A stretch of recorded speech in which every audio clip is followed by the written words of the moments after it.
While I was signing my divorce papers, I found I'd missed a call from Ben, an old friend. When I checked the voicemail, he asked me to help find his missing wife and terminally ill son. I know why Ben called me. With all the years I was a detective and my understanding of magic, I know I can find his family faster than the police alone could. Besides, not everyone knows about, let alone works with the strange that exists. Most people just don't want to know about the supernatural. Ben knows it exists, so maybe there's something strange about what happened. I'll ask him when I see him. Actually, I haven't seen Ben in, almost 10 years. Since his wedding, I guess. Regardless, I can't leave Ben's kid and his wife hanging, especially with how long he probably has left. I'll set this to auto-upload just in case. I don't expect there to be much trouble, but I'd better get going. I can drop off the divorce papers, then portal over. Yeah, that'll work. I wonder what took Deborah and Jordan. Kidnapping doesn't fit the MO of most monsters I know of. On the other hand, kidnapping a woman and her terminally ill son? I can't think of any reason why anyone would do that. There's Ben's house.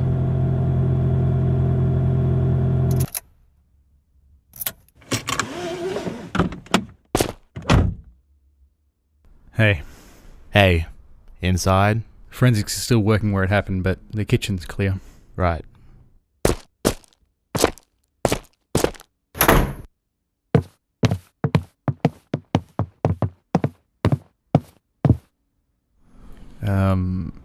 How do we... Well, I'll need some hair or similar to do a tracking spell, and then I can locate them. Well, I can't get to the hairbrushes yet because of the forensics people.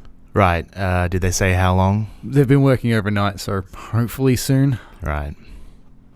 Coffee? Yeah. White and 2 sugars? No sugar. Waistline.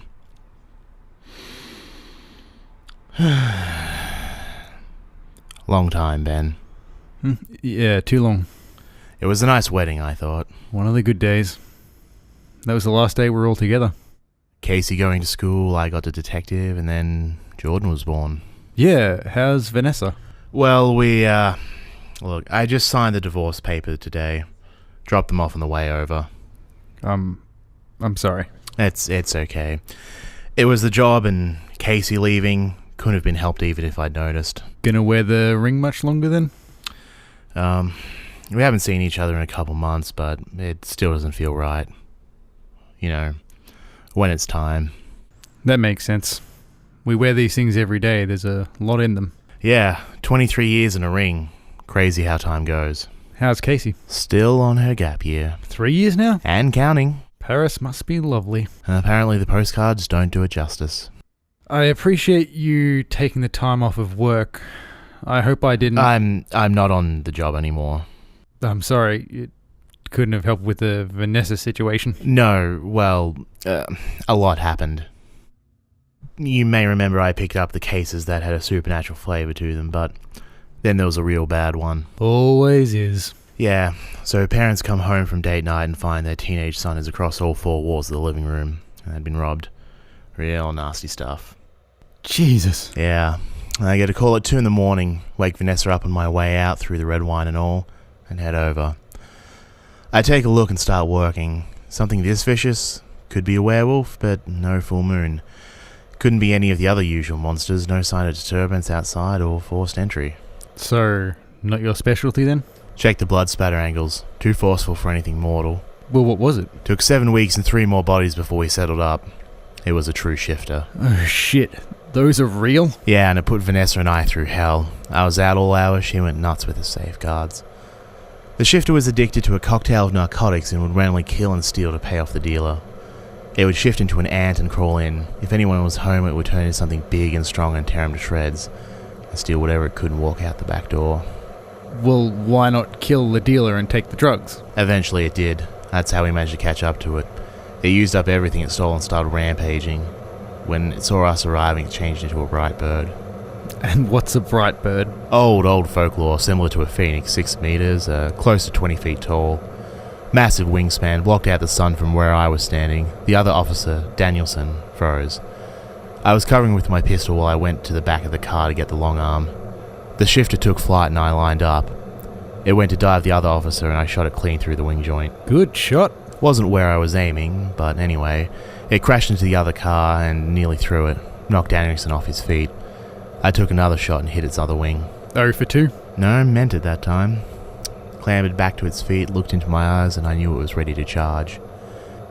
I put the last 3 rounds through center mass and it swiped at me as it fell over, opened a nasty gash over my collarbone. Dropped the rifle and reached for my pistol, but it was too far away. It screeched so loud one of my eardrums burst and all I could hear through the other was the glass shattering all around me. It started crawling towards me, more snapping, looking for something to chew on. I felt the fear rise up in my throat. I took a breath and turned the fear and put it onto my fingertips. I threw a lance at the Brightbird with my right hand and pulled my pistol to me with my left. The Brightbird rolled with the blow and back to its feet. I emptied whatever was left in the magazine into its mouth. It fell on me and crushed part of my leg. I looked into its eyes and saw its fear. It knew its time was up.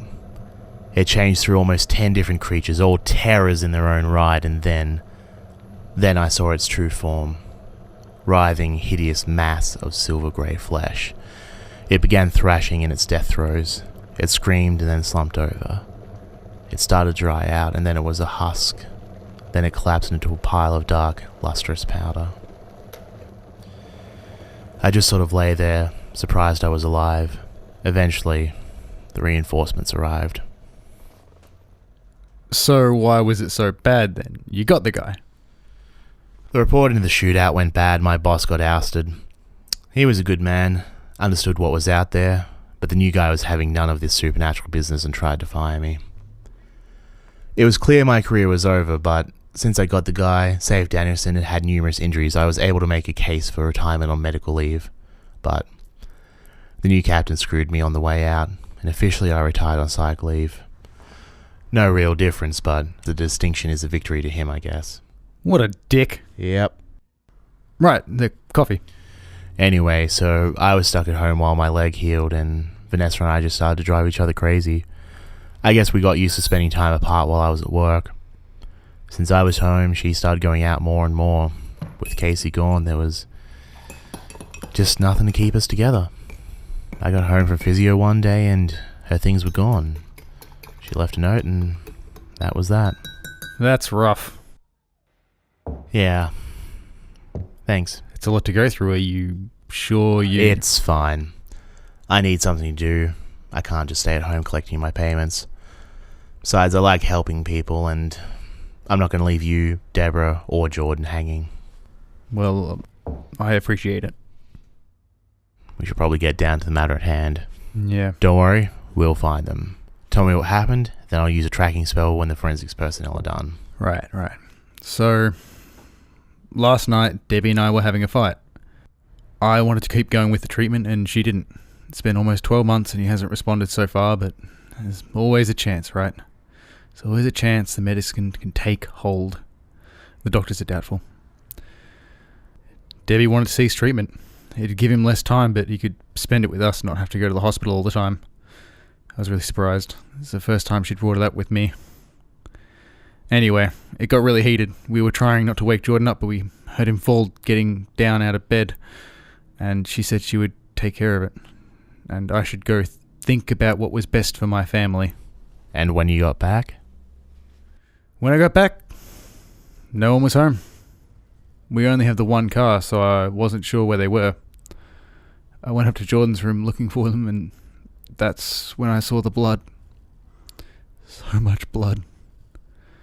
The window had been smashed in. There was glass everywhere. I called the police. They searched the property and didn't find anything?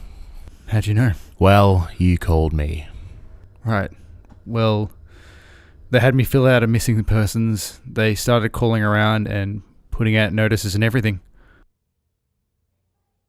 Why would anyone take Jordan? I don't know. My best guess is some sort of ransom angle. They took Deborah to increase the leverage or to add pressure so he'd rush into meeting the ransom. We don't have that much money though. Even with insurance, the treatments are still expensive, and the travel and... They might have just thought to take Jordan because of his illness, and since, well, time is a factor. Will there be a ransom call? In my experience, it's either leaving a note right away or a phone call or similar a couple of days later once the initial police presence is worn down. Right. So, probably tonight then. Yeah, maybe. Just so I have all the information available, what exactly is Jordan's condition? Oh, so Jordan has oligodendroglioma. Hold on, I have the rest written down. It's a 1p intact, no TP53 mutation type. The median survival is around 16 months. It's been 13 months since the diagnosis. I'm so sorry. No one deserves that. He's been doing okay recently, but with this, he's away from doctors and his medicine and... Hey, I'll get him back, alright? You'll be holding him and Deborah in no time. Yeah. Look, there's one other thing I need to ask you. Alright, go for it. Is there any possible way to, fix Jordan with magic? So how long do you think it takes to be a neurosurgeon, trusted to cut around someone's brain? 10, 15 years, maybe? Yeah, even up to 20 if you want to be a really good one. So how long do you think it takes to be really good at magic? I don't know. It's actually longer. There's no textbooks, there's no higher education for magic. It's more like a trade that way. People learn it from someone else. Not sure where you're going with this. Anyone who has spent 2 decades becoming a reliable neurosurgeon is someone who has not spent the 3 decades it takes to learn the subtleties of all the different forms of magic.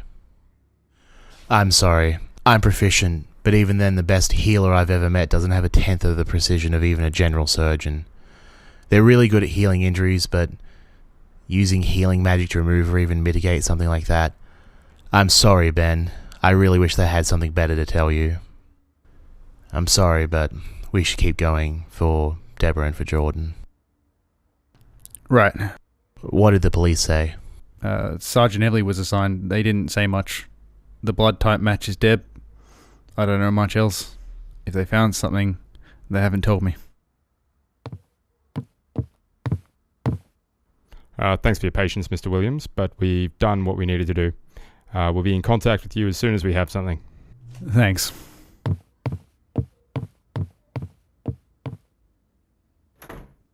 Can you get a lock of Jordan's hair or similar? Yeah, I'll go get some. It hasn't all fallen out yet.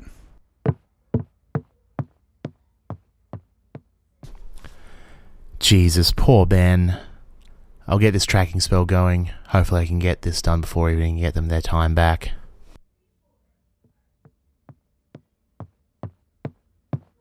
Here. Thanks. Let's go out the back. Alright.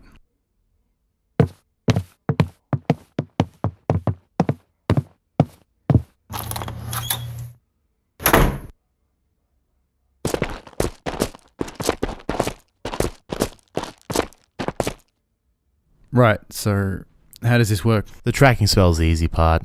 It's the going and getting them that'll prove tricky. How long is it going to take? Not too long, I just need to meditate and focus. Right, this magic business is a little arcane to me. Magic is a field, kind of like the Higgs field. It exists everywhere, and with enough practice and will, you can manipulate it. You have to be careful though. Raw emotion can also interact with it. That's when the real weird stuff happens. So it's like the Force? OT, yes. PT, not so much. Business as usual then? Yeah, pretty much. I'm going to focus now and push the field to interact with his hair, and since it was a part of the whole, it will create an equal and opposite impression wherever Jordan is. Then all I have to do is hold it while I find the second impression and get a vector. Reasonably straightforward, I guess. Must have made detecting easier. Yes and no. You have to know what to do with the information, and you might not have a pure sample. It definitely helped though. Yeah, well, I'll give you some space then. Not that dangerous. Sure. Still though. Alright, this will take a few moments.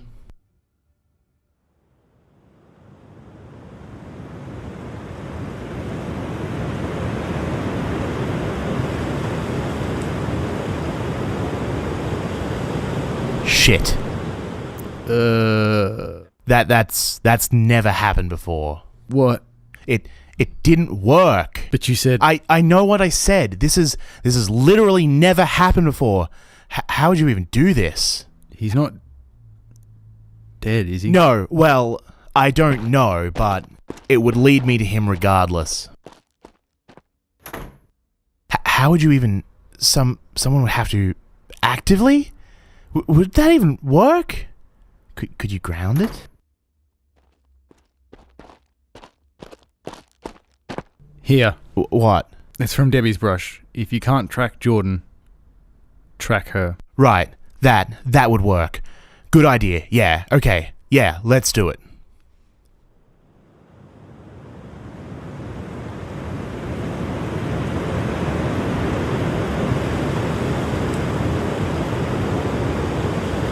It didn't work. But... It should work. Debbie? It doesn't work. Jordan? It's always worked. Alex! Why doesn't it work? Alex! What does this mean? It means whoever took Jordan and Deborah is magically proficient, more knowledgeable than me, and very practiced. So what are we going to do? Ben, I'm going to work this case. We're going to get Jordan and Deborah back. Okay, alright. What do we do next? We work the case. To the scene? Yes. We've got a lot of work to do. And Ben? Yeah? This is not over.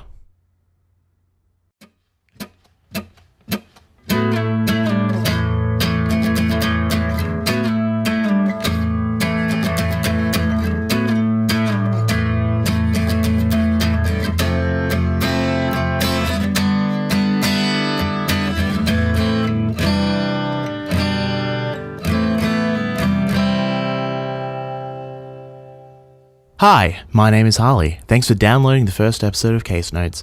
I'm really excited to be releasing my first proper podcast. New episodes will be released every fortnight until the season is finished. I won't tell you how many episodes though. I don't want to give anything away. If you like the show, tell a friend. It's really cool when a friend tells you about a new awesome thing that they've found, and it's the best way to help the show grow. You can also subscribe on your favorite podcasting app, listen on our website, waterfallstories.com, or subscribe on the YouTube page if you'd like to listen to the podcast on YouTube. This episode stars myself, Kurt Gordon as Ben Williams, and Marc Boffa as Officer Palmer. You'll hear from Alex Gabbet again in 2 weeks with episode 2, The Case. Until next time!